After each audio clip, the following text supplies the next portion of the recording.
Welcome back, everybody, to another Spook Score, a special one, a Spook Score at the movies. I'm Chris. I'm Nick. And this is the show where we watch spooky movies in a franchise in a row until they get the dreaded candy corn. And today we are here to talk to you about Guillermo del Toro's Frankenstein. Yeah, it was so good. It was very good. So, surely, spoilers, we're going to get into a bunch of stuff. I will warn you, since it is out, when we start getting into spoilers. But, yeah, it was excellent.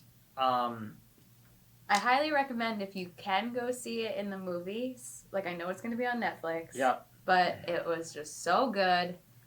Everything, set design, costumes, beautiful. I think you need to see it on a big screen. I agree. I think it's only going to be in theaters until November 7th. I think it's like a 2-week deal. So if you want to go see it in a theater. It's the scale of it. It's beautiful.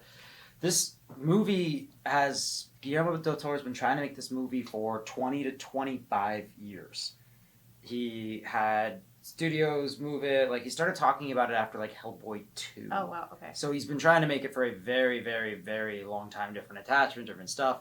So this has been a passion project for his, and he's actually said, like, Frankenstein is the most important monster to him of, like, from his childhood and growing up, and, like, how he, like, became his affinity towards monsters and horror and all that. I think he mentioned came from this Frankenstein and the Creature from the Black Lagoon. Okay, interesting. But the movie's beautiful. The acting is great. Jacob Elordi as the monster is so good. He really surprised me in the best way. I think he did a fantastic job. Yeah. And, yeah, I was just, like, blown away by him. I think he's going to get an Oscar nomination. He deserves it. Or a bunch of nominations. He deserves it. He deserves it. Like, the work he does, his movements, the way he talks, all this. It's really, really, really good. And I would argue this is the most faithful adaptation of Mary Shelley's Frankenstein, the book, into a movie. And I think with that, we're going to start getting into spoilers. So, spoiler warning. Warning. No, it's good. We gave it a 10. It's a ghost. So this is like an iconic movie. We're going to get kind of into spoilers, I think, now. So, yeah, I really just like how tragic the monster is and how emotional and sensitive and vulnerable. I cried almost the whole movie. Yeah, every time I looked over, you were just crying. I was crying a lot. It was very emotional. And I don't know. I just feel like you just feel so bad for him. Yeah. You feel bad for him, and you really hate Oscar Isaac's Dr. Frankenstein. He is cruel. Yeah. Evil. Obsessed. Yeah. Yeah. It's, I remember as a kid growing up, you see, like, the Frankenstein movies, and, like, he's got a bolt in his neck, and he can't talk, and all this stuff. And then I remember reading Mary Shelley's Frankenstein. I'm like, wait, this is the same thing? I go, Frankenstein's quoting Milton. Right. I was like, where is that? It's different. Yeah. It's a different thing, and this movie is so much more that, and it's actually told from two different perspectives. Mm-hmm. So you get the point of view of Dr. Frankenstein and of the creature. Yeah, which is how the book works. And it's really, really good. And beyond just being a good movie, it is also pretty gruesome. It is. Like, Guillermo del Toro doesn't really pull his punches on gore or using gore and ghastly images in his work, and it's cool to see that on display here. Beyond, like, there's so many dead bodies and cadavers, and I also thought it was just really beautiful, like, how they worked in, like, the human body and, like, anatomy and all of that, how he put the creature together. It was just very cool how they did that. It was cool, and I do like that the creature in this is, like, aesthetically kind of, like, beautiful. Yeah. Which is, again, is how it was described in the book, as like proportional and, like, built from these. He's tall. He's so tall. He's dreamy. He's brooding. Yeah. I can fix him. I know. I Mia can- Goth thought she could fix him, you know. That didn't work out so well No. for her. But yeah, it's a very, you can tell that this is a passion project for Guillermo del Toro. And if you like his work, you're gonna really enjoy this. I highly cannot more highly recommend you go see this movie. Even if you're not a big Yeah. horror movie fan, You don't need to be for this. it's got a lot of meditations on life and a lot on death. Yep. And what is the meaning of life and Friendship, companionship. all that. I would watch it again. Yeah, I would too. It's really, there's a lot underneath the surface here of just what would be in lesser hands a monster movie, but that's what Guillermo del Toro does. I mean, everything he does, like, there are monsters, but we end up seeing ourselves in them more so than the human characters around them. Right. And with that, I think Let's break it down. let's get into the breakdown again. Check this out in the ratings. It's a ghost, so It's high up there. it's high up there, which we were kind of surprised about because it's not. It's not technically like a spooky movie, right? Well, it is. But in a different way. In a Yeah. much different way than other movies that we've rated. Yeah. But it's, it held up in the Yeah. Spook Score. It's not your classic horror movie.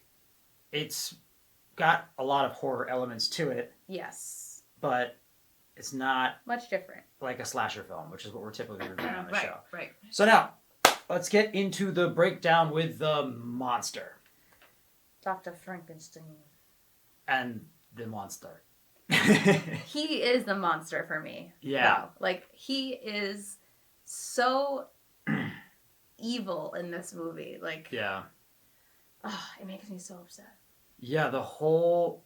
it's interesting you bring that up. Like, he actually is the villain. He is for me. He is. So, we've talked about Jacob Elordi's Frankenstein, which is, I think, great, and just the movement and how he moves and all this. Like, that's really cool. But the villain of the story is Dr. Frankenstein.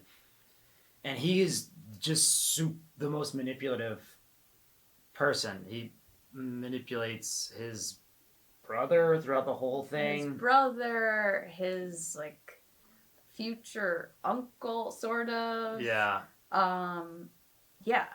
And he gets what he wants, and then he just tries to destroy it. Yeah. I think he gets what he wants, but it wasn't in the way that he wanted it. And so he goes from, like, being this creator and having, like, accomplished this thing to immediately hating the thing that he made because it wasn't exactly, like, what he thought it would it would be. And it makes you hate him Yeah. so much because they do portray Frankenstein, I mean, the monster, as, like, a child. Just learning He about... reminded me of little Axel. Yeah, he does remind me of Axel. I thought it was like puppy. Yeah, very much so, where he's just learning everything and loves everything he sees, and you just have this father figure, not beyond just abandonment, like vehemently hating him. And so I gave the monster a 3. Yeah, it was pretty... In both instances. Yes, it was pretty perfect. Yeah. And then going into the kills, there are a lot of kills in this. There are a lot of kills.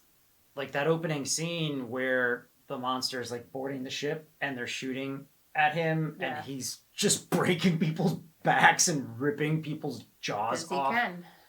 It's brutal. There's some really... It happens so fast that it's tough to, like, remember it all, but there's some really, really brutal scenes there, and then just in other... Like when the wolves were, attacking people. Yeah. That was pretty gory. Uh-huh. So there are some good kills in this for a movie that has a lot more going on around, like, philosophy and religion. Yeah. Like, there's a lot more... Well, death, I think, is a big part of it. Yeah. So the kills are great. Scares is the only real area where it's not... I gave it a 1.5, I think. Yeah, it just got lower score because it's not as scary. No, there are scary parts. The scene on the ship is kind of scary. That was kind of scary, and him, like, being able to just show up really anywhere, and also just the fact that the monster cannot die. Cannot die. Like, they he actually tries to blow himself up with dynamite and it doesn't work.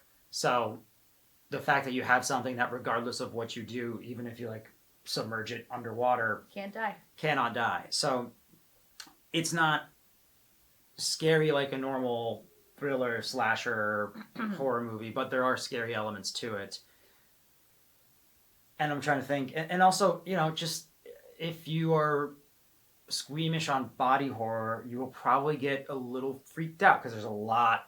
Yeah. I mean, the whole movie is just like body parts putting and these body anatomy parts and together. all that. So if that is not your thing, you'll probably be a little squeamish in this, which leads us into the movie, which again, it's really good. Fantastic. It's really good. I gave it a 2.5 out of 3. Mm-hmm. Did you give it a 3? No, I think I gave it a 2.5. Yeah. I believe. It does, like, in the part, I think, where we transition from Dr. Frankenstein's point of view to the monster's point of view, there is a little bit of a lull. A little bit. That's the only reason. Like, there's a little... We get really, really philosophical and meditative for a while, which is great, but it didn't take me out of it. It's just I started feeling the 2.5-hour runtime a little bit. A little bit. But it's still very, very, very good. And certainly, I think, merits a second multiple watches. I agree. Because there's just a lot going on here. You talked about the set design and the costumes. It was just beautifully done. And just like on this huge scale. Yeah, I don't know how much money they spent on this. But the budget had to have been, I mean, easily over $100 million. But it might have been like a $200 million movie. I don't know. Right. But yeah, the set design is incredible. They use so many practical effects. Like, I loved his whole lab, tower, castle thing. It was very cool. Cool, and I liked how he had like the weird drainage from the top of it all the way to the bottom. Yep. It's just like the costuming, like they make Mia Goth look like a bird a lot of the time. It does have a lot of feathers going on. A lot of feathers, so they do. It's incredible, and a lot is done practically. I was impressed as well with how practical they did the monster. Yeah, I was not really expecting that as much. Yeah, I mean, Jacob Elordi was spent 10 hours in makeup every day. I believe it. And there were some days on set that I read that he was working for 20 hours. Jesus. But as intricate as the monster's design is, it's also very simple. Yes, because he does look like a man, but you can tell where body parts were like sewn together. But I mean, he looks like a man. Mm-hmm. He doesn't look like your typical Frankenstein monster. Yeah. But yeah, it was again, and just all the philosophy in it, and the meditations and like all that. I found that really like the Paradise Lost aspects and all that. Yeah. Like there's just a lot of great stuff in there. So a really, really good movie. And we both, I think, gave it a wild card. Yeah. Yeah. Because I was just, I don't know, I was just blown away by this movie. I really was too. I think I was trying to pinpoint what the wild card was, and I think it's just a combination of everything. It is. And for being such a fan of the book, I think the wild card as well is like, this is as true to the book of a movie as I think you're gonna get. Right. With the quality being this high. I think for me, the wild card was how the creature kind of flipped the relationship between him and Dr. Frankenstein, and he became the master because you had Victor, like, just all he was focused on was killing him and trying to kill him. And I mean, he knows, like, I can't die. He's almost like, do it, like, kill me. Yeah. So I like the way they, like, flip their relationship towards the end of the movie. I thought that was really cool. Yeah. So those were our thoughts on Frankenstein. Go see it. Go see it in theaters before it goes to Netflix. Don't be a second screen watcher, Yeah. see this in a theater. Pay to go see it. Pay to It's go worth see it and see it in a theater where you're just locked in because this movie warrants it. It is a love letter to the horror genre and to creature features Yeah. everywhere. So see it. It's great. It's spooky. It's spooky.